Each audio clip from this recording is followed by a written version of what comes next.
Hey guys, welcome back to another episode of Up-N-Runnin. Thanks for watching. We don't have any more cars to work on. I've got to get finding some new cars, so let's go look at a few.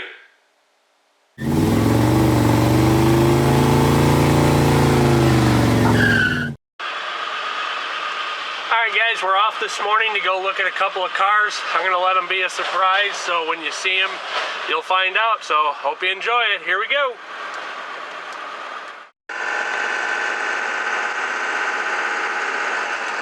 Alright, here we go on a nighttime adventure. Well, it's actually early morning, so we're not going to call it nighttime today. Hopefully you guys will like these cars. I know I'm excited to see them, and should be a lot of fun. I'm looking forward to it.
Alright guys, unfortunately we weren't able to make a deal on those two cars. The white one was a 66 Mustang convertible with the 289 V8, and the black one was a 57 Thunderbird. The Thunderbird had a 390 in it. Someone put a different engine in it. Both of those cars have been sitting up a long time and needed a lot of work, and I just couldn't work out a deal with the guy.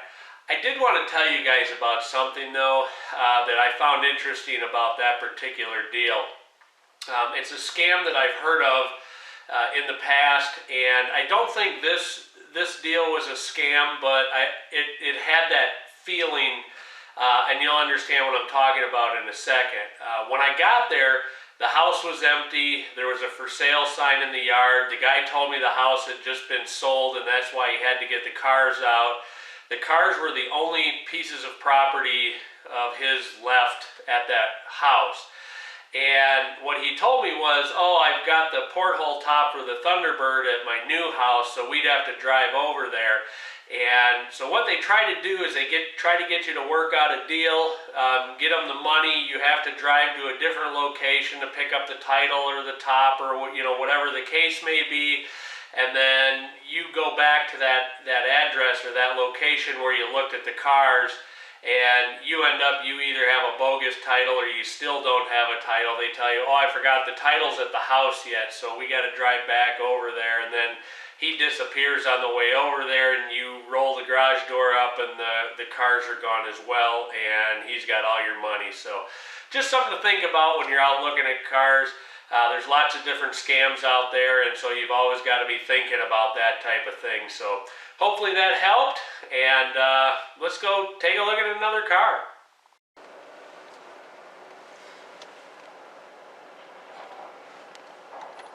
Alright, today we're going to go take a look at a 1979 Buick Regal. It's supposed to be a pretty nice car, so hopefully it is, and hopefully we can bring it home.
Alright, some days you can't win for anything. We weren't able to get that one either, so let's take a look at some viewer mail, see what we got.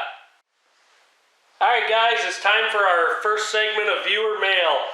This comes from a buddy of mine in Wisconsin. I've known him for a long time. He and I are college buddies. And let's see what he sent us.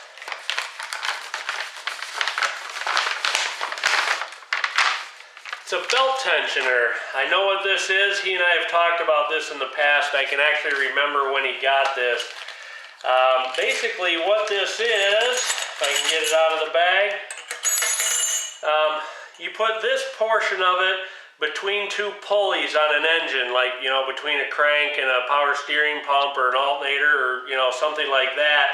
And then you crank it, this end, and it runs out, and basically what it does is it holds tension on the belt so you can let go of it and, you know, grab a wrench or whatever and tighten the bolts without having to try to wrestle with the pulleys and, you know, then to get tension on the belt. So that's really cool. I'm super glad he sent that. I'm sure we'll be able to use that in the near future. I'm looking forward to it. Alright, thanks for watching another episode of Up-N-Runnin. I appreciate it. Be sure to tune in next time. Let's take a look at some viewer mail, see what we got.